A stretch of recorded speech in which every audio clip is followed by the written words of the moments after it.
Ayo, what is going on? It's your boy X coming at y'all with a brand new video, and in this video we're covering a pretty sick two-way finisher build. So if you guys are excited for this, make sure you guys smash that like button down below, and as well as comment on certain things that maybe you guys would personally change with, this build. Now, with the two-way finisher, this one is kind of like, Kawhi before he really fully developed that offensive game. We're really going to be hitting it hard on defense and pretty much dunking and going crazy in the paint. I've already used this build a bunch, went through the whole, my career section, and there literally was not a way to stop this build. Directly rim running, he just dunked every single time, and he also just couldn't be stopped. I ran the pick and roll a lot of the times with the PG and just straight rim run, dunk every time over Giannis, everybody else. It was actually kind of crazy. So what we're going to start off with is a small forward. If you guys want to pick a left or a right hand, it really doesn't matter. And the jersey number 2, it really doesn't matter. I always go with left-handed and jersey number 25. The left hand, I just feel like lefties shoot a little bit better in 2K. That's just me, but if you like right-handed, go ahead. Now, when it comes to our pie charts, there's a lot of pretty decent ones, but obviously, if we're going to be going for, a two-way finisher kind of build, we're going to have to go with the majority defensive / rebounding and majority finishing. So it just kind of makes sense. Now, when it comes to the physical profile, you already get pretty good speed and vertical with this first player profile. You could go with some other ones that aren't too bad. I would say this one right here with an 81 speed and 94 vert is really good, but I'd rather be a little bit quicker than have that little bit of extra vertical. So we're going with the first physical profile. Now, when it comes to the points, we're going to obviously max out everything when it comes to our finishing besides post. That's just something that I don't really use too much. If you're a post-up guy, go right ahead and change that up.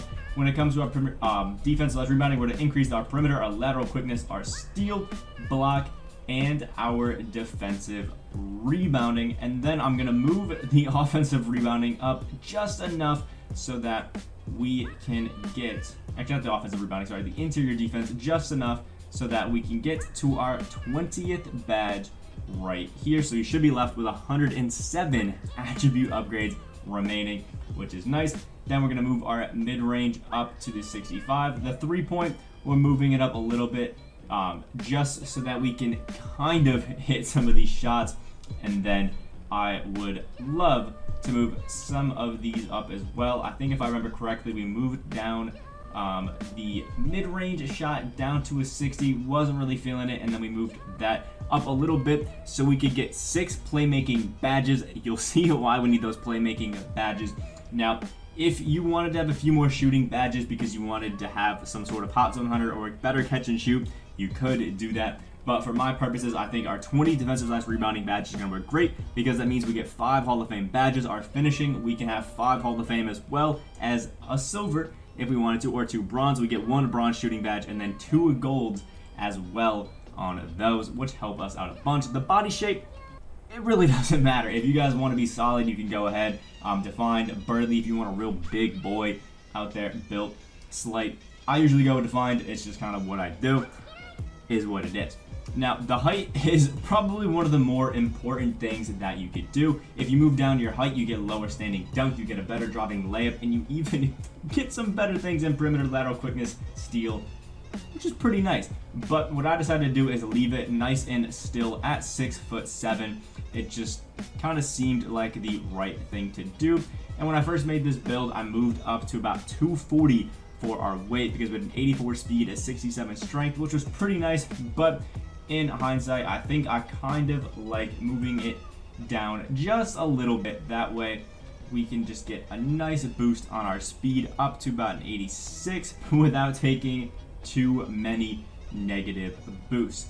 You can actually get a boost your driving layup as well. So what we're going to do is go to this first one right here, 204, so we get that 87 speed, and then we continue to get that 82 driving layup, which is real nice. And then here comes the wingspan. Now, to me, shooting it too great isn't too big of a deal. Longer arms on a slasher is always better, as well as being on a defender. So I like to move the wingspan all the way up to max at 89. Now, if you don't want to take the huge hit -1 to your 3-point shot. You can actually bring it to an 86. That way you keep your 55 on the 3-point shot and still get some pretty handed boosts. But if we move our wingspan up to the 89 inches, you guys can look up there. We have a 93 close shot, a 94 driving dunk, a 95 standing dunk, a 48 post. So I don't really care about that. Obviously some negatives in shooting and playmaking. But then an 84 perimeter defense, 82 lateral, an 85 steal, 74 block, 43 offensive rebounding, you know, not too great, and a 79 defensive rebounding, meaning we're going to be insane in the post, all that sort of stuff, driving to the basket, fast break, this guy's going to be a killer, and then for defensive / rebounding, absolutely crazy as well. And then we're going to go with it. Now, Takeover is kind of just based off of what you like to do. If you're more of a pro-am guy, I probably would stick with a lockdown defender. And even sometimes in Park, it can be really nice to have lockdown. Personally, I love Slasher just because you can dunk over everybody's head and just get some crazy animations. But we can already get the contact dunks and all that sort of stuff. So we're going with our lockdown defender build, and you can see a two-way finisher. We have similarities to Julius Erving, Jimmy Butler, and Kawhi Leonard, like I told you guys earlier, which is why it's kind of like a Kawhi Leonard build pre his amazing shooting.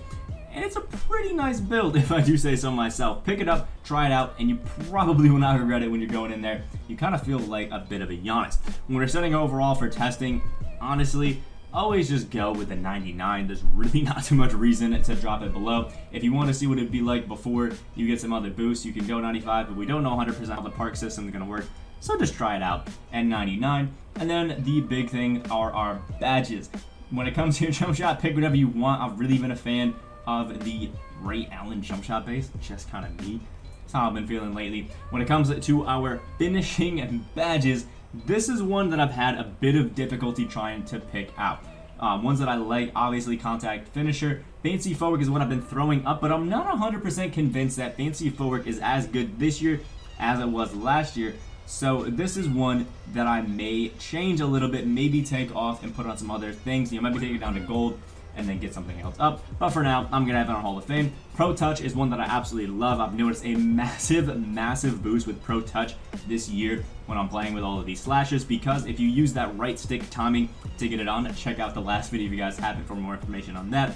Pro Touch gives you massive boost, so even if you sometimes mistime it, you can still get some pretty good boosts off of it. Giant Slayer is one that I also love to throw on there. And then I also throw on 3 onto Lob City Finisher and then 3 onto Acrobat. That way we got some good boosts there. Acrobat has done some amazing things for me, for some, you know, chain shot layups and all that sort of stuff. And again, using the right stick to time those layups has really helped. For other badges that maybe you don't want to use Lob City Finisher and you want to go with something like Slithery or Relentless to, you know, take that stamina or fatigue effects away, definitely do that, but that's personally what I use. When it comes to shooting, I just throw on Bronze Catch and Shoot. I felt like that'd be the best, because sometimes with a two-way finisher as that, you're going to be sitting in the corner just trying to catch and shoot a few shots, hoping to get a midi or an occasional 3 to fall, and I figured obviously catch and shoot would help a little bit. Now when it comes to playmaking, the big one that we needed at least 3 of our playmaking badges for was Quick First Step. Now, Downhill is also one that I've been using because you just get a massive boost of speed, but other things that aren't too bad are Unpluckable or maybe even a Break Starter. If you're going to be that guy that's grabbing boards and chucking them down, not a bad one, but I like Downhill and Quick First Step because for some reason I feel really sluggish in this game, and Downhill has made it feel a little bit less of a hindrance. And then defensive / rebounding, we got 20 upgrades for it here.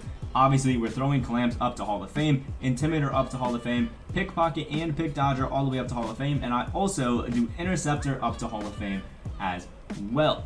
Now, another thing that I was testing out is I took down Interceptor down to Gold, Pickpocket down to Gold, and then gave myself Silver Tireless. It was something else that worked really well, so could be what you would go for, because again, the stamina this year, it feels like it's really taking a toll on me, so sometimes having a Tireless on there can definitely help. Maybe you also want to go with Trapper because it's a pretty nice badge, or even a defensive leader to boost, but usually you leave that towards the centers for certain things, but we're going to throw it on just like that. So recap, here's our finishing badges, here is our shooting badge, here's our playmaking badges, and how we set up our defensive / rebounding badges. Go try this build out. He is an absolute dog, and again, pick any jump shot that you want. I just prefer the Ray Allen base, so that's what I've been using.